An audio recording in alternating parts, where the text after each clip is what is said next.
Hi అండి, నేను మా చిన్న బాబుకి ఫుడ్ అయితే స్టార్ట్ చేసేసాను. నేను బయట నుంచి తెచ్చి సెర్లాక్ లాంటివి ఏం పెట్టట్లేదు. ఎందుకనేది తర్వాత వీడియోస్లో చెప్తాను. ఇప్పుడు వచ్చేసి ఒక చిన్న గ్లాస్ బియ్యం తీసుకొని వాటిని శుభ్రంగా కడిగి ఒక పల్చటి క్లాత్ తీసుకొని ఒక ప్లేట్లో పెట్టి వాటిని బాగా పరిచి బియ్యాన్ని కాసేపు ఎండలో పెట్టాలి.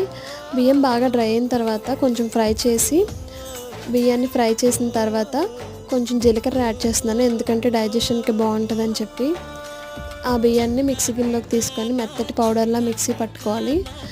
ఇప్పుడు ఈ పౌడర్ని ఒక గ్లాస్ బాటిల్లో స్టోర్ చేసుకోవచ్చు. 1 వీక్ వరకు స్టోర్ ఉంటుంది, అంతకు మించి ఉంచొద్దు, ఎందుకంటే చిన్నపిల్లలకి కాబట్టి.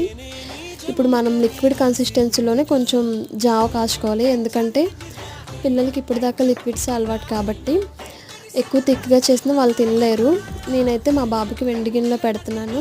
వెండి గిన్నెలో అయితే మంచిది, బాగానే తిన్నాడు.